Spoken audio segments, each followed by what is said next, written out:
이 세상을 살아가는 모든 사람에게는 위로가 필요합니다. 사람은 누구나 다 위로받고 살아야 할 수밖에 없는 연약한 자이기 때문에 그렇습니다.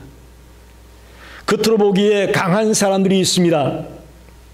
어쩌면 겉으로 강하게 보이는 사람이 더 위로가 필요한 자라고 저는 생각합니다. 이런 사람들 중에는 자신의 아픔과 상처를 감추기 위해서 더 강하게 살아가는 사람도 많이 있는 것을 봅니다. 또 겉으로 행복해 보이는 사람들이 있습니다. 그러나 실상은 아픔과 상처 가운데 뒤에서 눈물을 흘리며 살아가는 사람들이 많이 있음을 보게 됩니다. 참 가정 문제 남에게 드러내놓고 얘기하는 게 쉽지 않지 않습니까? 부부 간의 갈등이 있습니다. 부모와 자식 간의 갈등이 있습니다. 고부 간의 갈등이 있습니다. 또 사업하는데 어려움을 겪는 사람들 많습니다. 팬데믹 상황에서 사업이 어려워서 문을 닫는 가정들이 얼마나 많습니까? 또 직장 생활도 어렵습니다. 출근하지 못하고 재택으로 일하고 있고 여러 가지로 제약을 많이 받고 있습니다. 특별히 육체의 질병 때문에 신음하는 자가 얼마나 많습니까? 물론 질병 가운데는 치료가 가능한 질병도 있지만 불치병, 난치병으로 고통당하는 위로가 필요한 자들이 너무나 많이 있음을 알게 됩니다. 대인관계로 인해 오는 상처도 큽니다. 직장 동료 간에, 친구들 간에, 이웃 간에, 같은 성도들 간에 상처 때문에 괴로워하고 아픔을 당하는 자가 참 많습니다. 그뿐만 아닙니다. 자연재해 때문에 미국은 땅덩이가 크다 보니까 LA 쪽에는 지진, 중부 지역은 토네이도, 저쪽 플로리다 쪽, 이쪽은 또 허리케인 때문에 지역마다 자연재해 때문에 고통이 있습니다. 오늘 아침에도 잠깐 뉴스 보니까 뉴저지 쪽에 스톰이 와가지고 큰 나무가 그냥 집을 그냥 득하게 들이받아가지고 고통하고 신음하는 이웃들이 있습니다. 아프가니스탄이나 이라크 같은 곳은 전쟁 때문에 수많은 사람들이 죽임을 당하고 고통 속에 있습니다. 육체적인 이상이 아니라 정신적인 이상, 정신적인 장애나 인격적인 장애 때문에 따돌림 당하고 고통당하는 우리의 이웃들이 너무나 많이 있음을 보게 됩니다. 그 밖에도 남모르는 혼자만의 그 고통, 아픔 때문에 신음하는 우리의 이웃들이 너무나 많이 있습니다. 이런 모든 자에게 위로와 격려와 사랑이 필요하다고 저는 믿습니다. 작년 3월 달에 WHO에서 팬데믹을 선언했습니다. 이제 오늘이 2021년 11월 달이니까 장장 18개월입니다. 18개월이 아니고 1년 8개월입니다. 1년 8개월 동안 팬데믹의 세월을 지금 보내고 있습니다. 통계적으로는 11월 8일 현재 327만 명이 죽었습니다. 전 세계적으로 코로나 때문에 죽은 자가 327만 명입니다. 그러나 미국의 워싱턴 대학의 건강측정평가연구소의 결과에 의하면 실제로 팬데믹, 즉 코로나로 죽은 사람이 693만 명이라는 통계가 나왔습니다. 왜냐하면 327만 명은 코로나 때문에 병원에 가서 죽은 사람이고 그 밖에 집에서 이런저런 이유로 죽은 사람들까지 따지면 693만 명, 전 세계적으로 700만 명의 사람이 죽었다는 거예요. 그러니 지금 어찌 보면 지구촌의 모든 사람들에게 가장 필요한 것이 위로입니다. 격려입니다. 사랑입니다. 오늘 본문 이사야 51장의 배경이 되는 유다 백성들도 지금 위로가 필요한 상황입니다. 그들은 지금 바벨론의 포로로 잡혀갔습니다. 포로로 잡혀가서 빨리 자기 고향 땅에 돌아갈 줄 알았는데 점점 시간이 흐르면서 돌아갈 수 있다는 꿈을 상실합니다. 그리고 그곳에 계속 불신자의 나라에 계속 머물러 있다 보니까 자기들의 신앙도 점점 변질되고 있습니다. 이런 위기 가운데 지금 유대 백성이 놓여 있는 겁니다.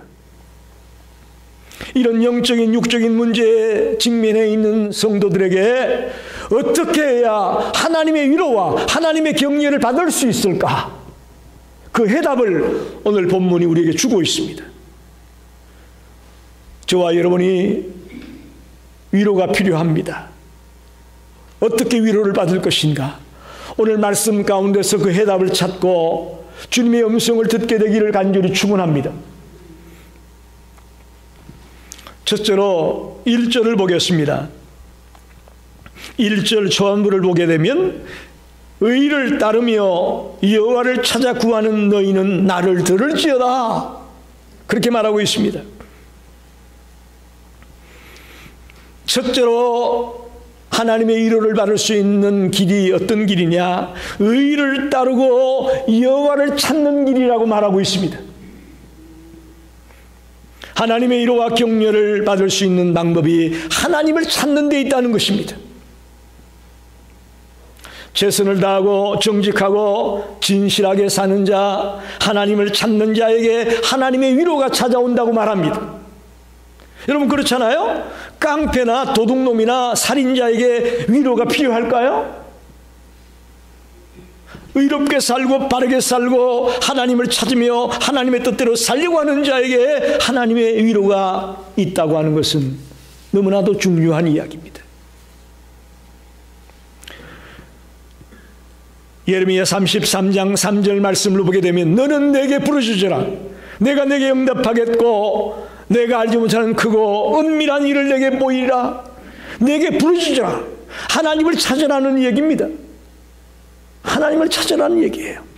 시편 50편 15절에 한란 날에 나를 부르라. 내가 너를 건지리니 내가 나를 영화롭게 하리로다. 하나님이 한날에 나를 부르라고 말하고 있습니다. 나를 불러라. 내게 부르짖으라. 하나님을 찾으라. 똑같은 말입니다. 하나님을 찾는 자 그에게 하나님의 위로가 임할 것이라고 말씀합니다. 사랑하는 성도 여러분, 우리는 세상 사람들로부터 조금 따돌림을 당하거나 멀어지게 되면 두려움을 느끼고 또 외로움을 느낍니다.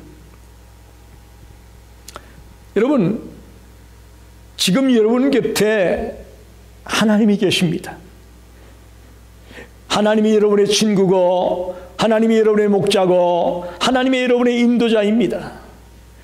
세상 사람들에게 좀 멀어지고 좀 외롭다고 두려워할 이유가 없습니다. 하나님이 계십니다. 아멘입니까? 여러분 곁에 여러분을 가장 잘 아시는 주님이 계시다고요. 세상 사람들은 우리가 의를 행하게 되면 칭찬해 주는 것이 아니라 비아냥거립니다. 조롱합니다. 우리의 행실을 알아주기는커녕 조롱하고 비웃습니다. 그러나 여러분, 세상 사람이 알아주지 않아도 하나님이 알아주면 되지 않을까요? 아멘이죠. 그죠? 우리는 세상 사람들이 꼭 나를 알아주기를 바랄 때가 참 많은데 하나님이 여러분을 알아주면 되잖아요. 그보다 더 좋은 게 어디 있겠습니까? 하나님의 집중적인 관심은 하나님의 자녀들에게 있다고 저는 믿습니다. 물론 믿지 않는 사람에게도 하나님 관심 둡니다마는 가장 집중적으로 관심을 기울이는 대상은 하나님의 자녀들이에요. 여러분이에요. 그러므로 어려운 문제에 부딪힐 때에 더욱 하나님을 찾아 나가기를 바랍니다. 하나님과 상의하고 하나님 앞에 나아가 자기의 사정을 아뢰면서 하나님을 찾는 자가 되십시오. 그때 위로가 오는 거예요. 괴로울 때에 하나님 앞에 호소하세요. 어려움을 당했으면 하나님 앞에 무릎을 꿇으세요. 이게 하나님을 찾아가는 거예요. 하나님을 찾는 자에게 하나님의 위로가 주어집니다. 할렐루야. 두 번째는 여호와의 섭리를 묵상할 때에 위로가 옵니다. 1절 하반절을 보겠습니다. 너희를 떠낸 반석과 너희를 파낸 우묵한 구덩이를 생각하여 보라. 좀 이해가 안 되죠? 무슨 말인지? 2절 초반을 보게 되면 너희 조상 아브라함과 너희를 생산한 사라를 생각하여 보라. 그런 말이 연달아 나오죠. 여기서 떠낸 반석과 파낸 구덩이는 뭘 의미하느냐? 아브라함과 사라를 의미합니다. 하나님께서 갈대아 우르의 저기 이방 땅에 살고 있는 아브라함을 찾아가서 아브라함이 말씀하죠. 고향과 친척과 아비집을 떠나 내가 내게 보여줄 땅으로 가라. 그러자 놀랍게도 아브라함이 그 말씀에 순종하여 떠나게 되면서 그가 이스라엘의 역사의 시조가 됩니다. 하나님의 섭리라는 거예요. 아브라함이 이스라엘의 시조가 되고 이스라엘 민족의 태동이 될 수 있는 것은 하나님의 섭리였다는 것입니다. 또 창세기 12장에 보면 아브라함과 사라를 통해 큰 민족을 이루겠다고 말씀합니다. 2절 중반을 보십시다. 아브라함이 혼자 있을 때에 내가 그를 부르고 그에게 복을 주어 창성하게 하였다. 여러분, 우리가 알다시피 아브라함과 사라가 결혼을 했지만 사라는 임신불능입니다. 임신할 수 없는 여인입니다.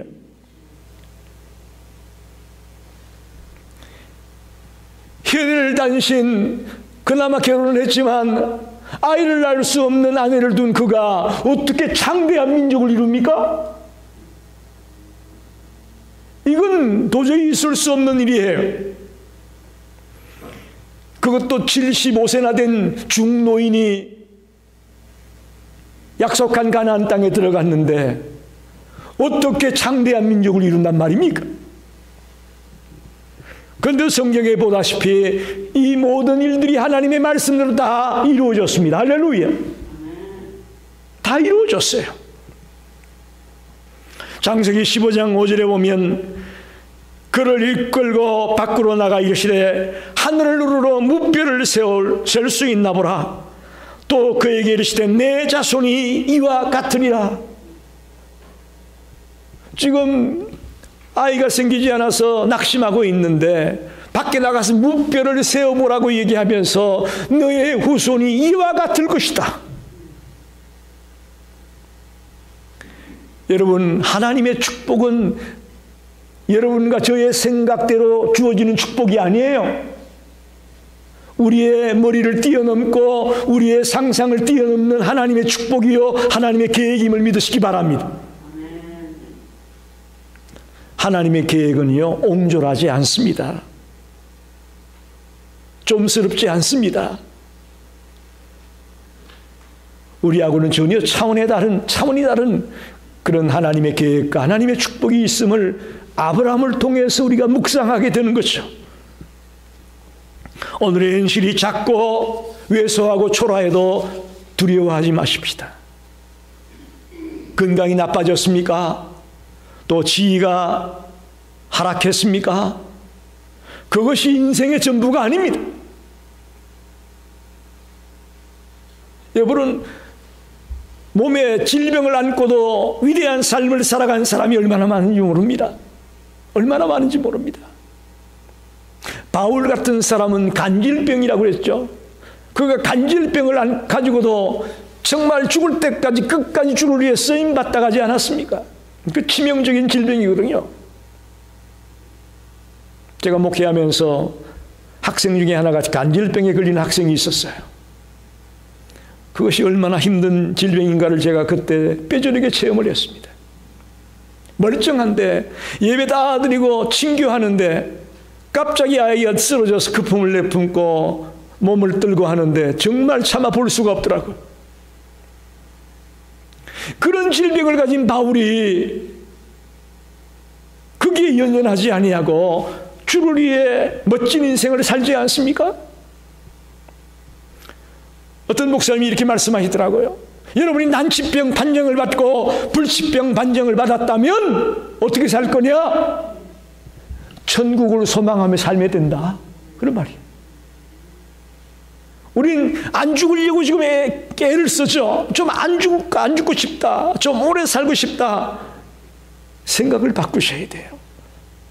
뜻하지 않게 나에게 난치병이 올 수도 있고 불치병이 올 수도 있습니다. 그때 우리 어떻게 살 거냐? 천국을 소망하며 살면 된다는 거예요. 기가 막힌 이야기입니다. 예수님은 베드로의 현재의 모습을 보고 베드로를 부르지 않았다고 저는 봅니다. 그죠? 그가 예수님이 돌아가시고 난 이후에 완전히 새로운 베드로로 쓰는 것을 우리가 알지 않습니까? 바울도 마찬가지입니다.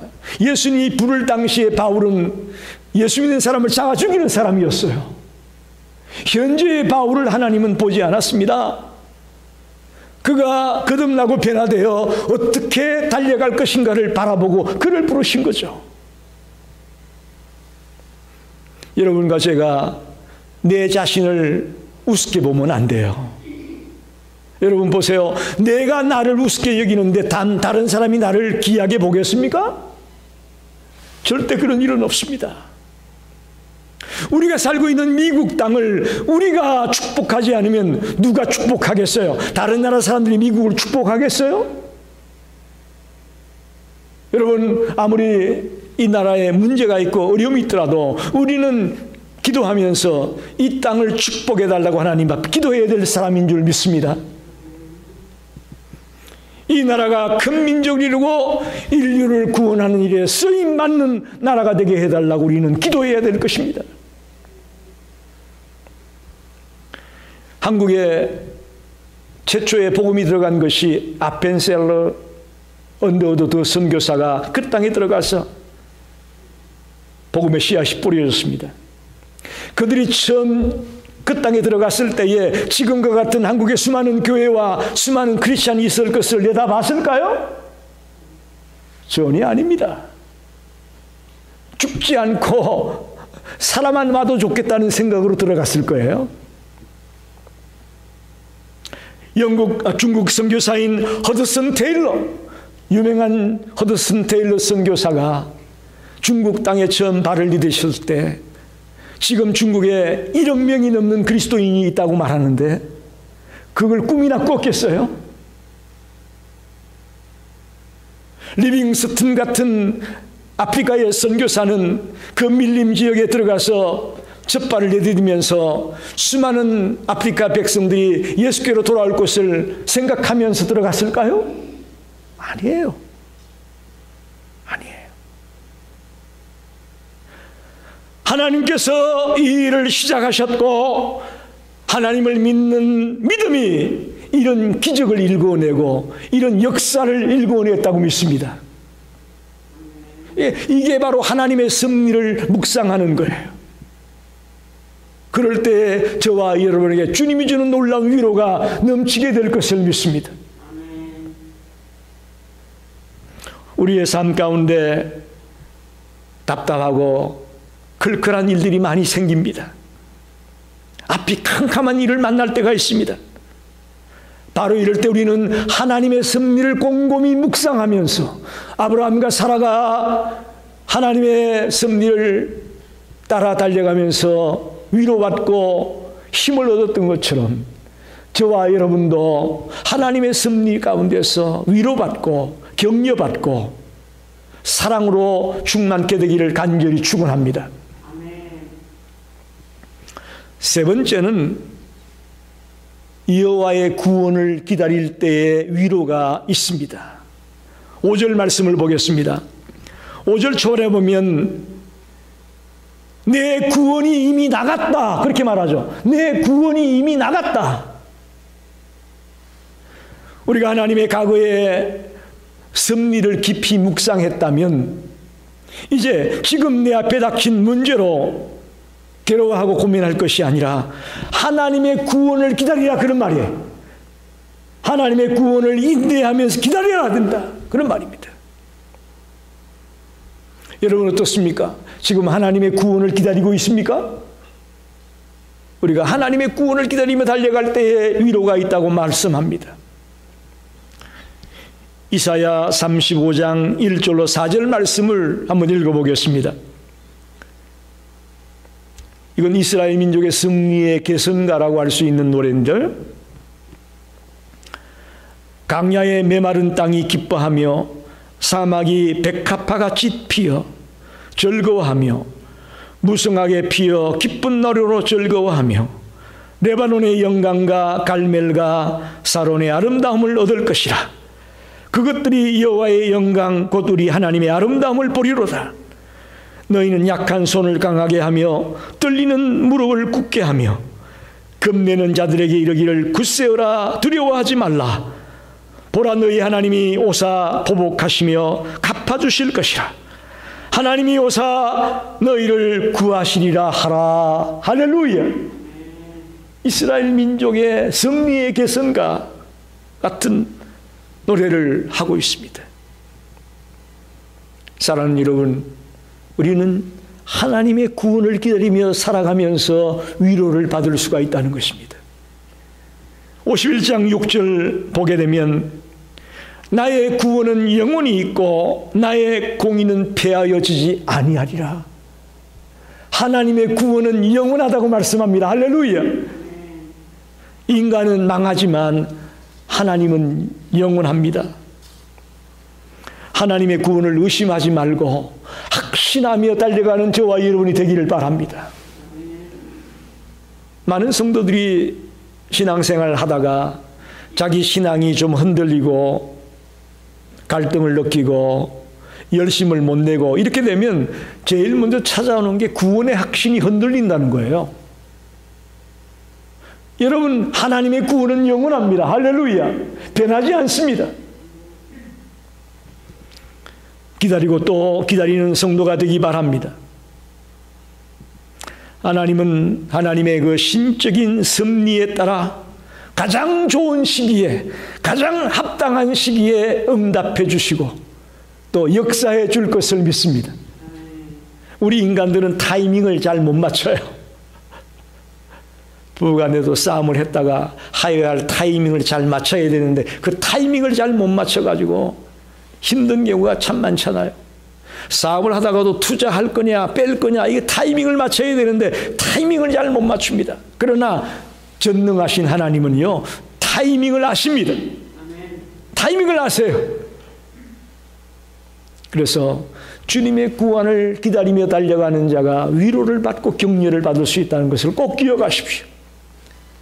마지막으로 7절 보게 되면 너희는 내게 듣고 그들의 비방을 두려워하지 말라. 그들의 비방에 놀라지 말라. 주변 사람들이 비난하는 소리 때문에 두려워하지 말아라. 그런 말이에요. 우리가 위로 못 받고 실망하고 좌절하는 이유가 주변 사람들의 비난 소리 때문에 그렇잖아요. 주변 사람들이 자꾸 나를 비난하고 비웃고 조롱하고 이럴 때 우리가 위기소침하고 흔들리게 되는데 그 비방 소리를 두려워하지 말라는 거예요. 그러면 달려갈 때에 하나님의 위로가 있고 하나님의 격려가 있다는 것입니다. 사람들의 비난 소리나 잔소리나 욕설 때문에 두려워하지 맙시다. 지금 여기 보세요. 현대인들은요 어떻게 보면 남이 나를 어떻게 볼까라는 이 남들의 시선에 노예가 되어 살고 있다. 이렇게 볼 수 있습니다.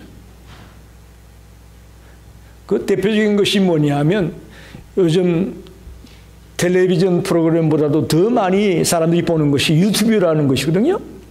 그 유튜브에 보게 되면 그들이 나와서 꼭 먼저 하는 얘기가 구독, 좋아요 이걸 눌러달라는 거예요. 남들이 좋아해 주기를 원하는 거예요. 남들이 조금만 좋지 않다고 얘기하고 비난하는 얘기를 하게 되면 그냥 거꾸러지는 거예요.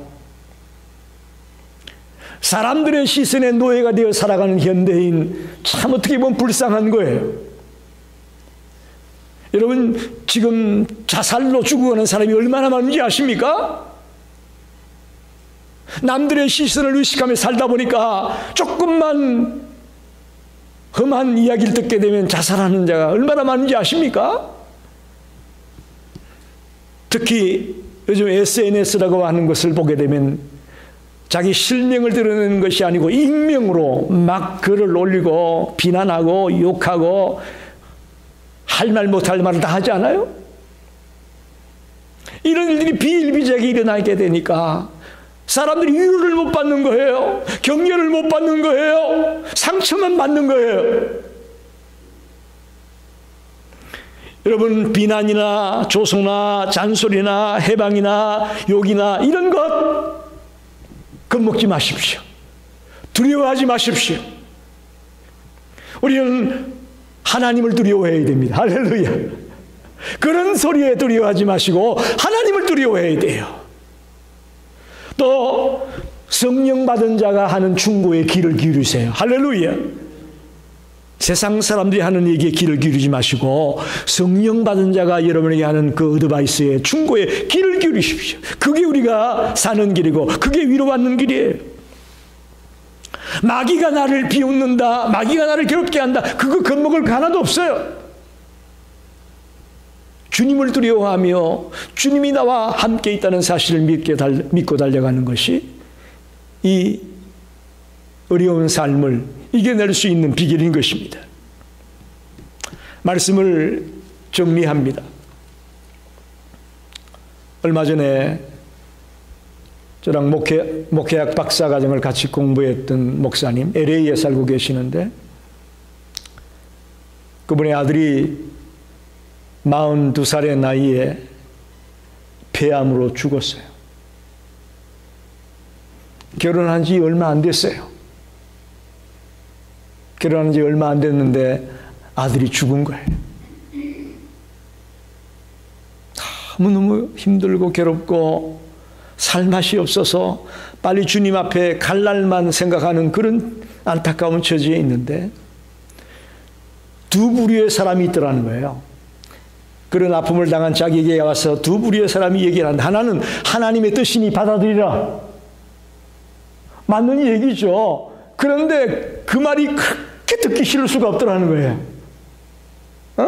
가만히 있으면 이래 낫겠는데 와가지고 하나님의 뜻이니까 뭐 어쩌는데 듣기가 싫어. 그런데 또 한 부류의 사람은 와가지고 자기 손을 붙들고 같이 울더라는 거예요. 같이 엉엉 소리내 우는데 그게 제일 위로가 되더라는 거예요. 그게 제일 위로가 되고 그게 제일 힘이 되었다, 그런 말이에요. 그러면서 그분이 자기가 이렇게 괴로워하는 것 중에 하나가 하나님이 가정을 창조하셨잖아요. 그죠? 한 남자와 한 여자가 만나서 가정을 이루게 했는데 안타깝게도 아들이 죽고 나서 그 며느리는 친정으로 돌아가 버렸다는 거예요. 아이도 없고 하니까 어떻게 방법이 없잖아요. 그래서 제일 이 목사님이 지금 스트러글 하면서 하나님 앞에 따지고 있는 것이 하나가 왜 이 아름다운 가정을 이렇게 깨뜨려야 됩니까? 이게 내가 이해가 안 됩니다. 라는 고민이에요. 저는 120% 이해가 돼요.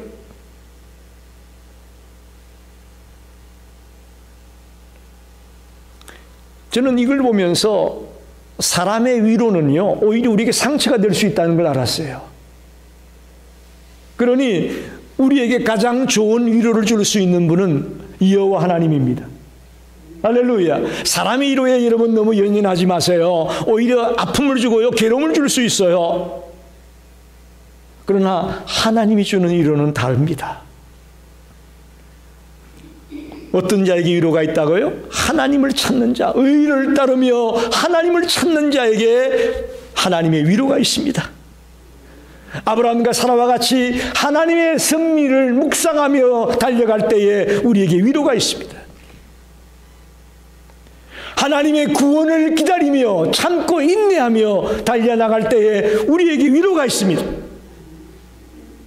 주변 사람들의 비방 소리에 두려워하지 아니하고 담대하게 주님을 바라보며 달려나가는 자에게 하나님의 위로가 있습니다. 지금은 그 어느 때보다 위로가 필요한 때입니다. 이 자리에 모인 우리 모든 성도들에게 하나님이 주시는 풍성한 위로가 흘러넘치기를 간절히 축원합니다. 기도합니다.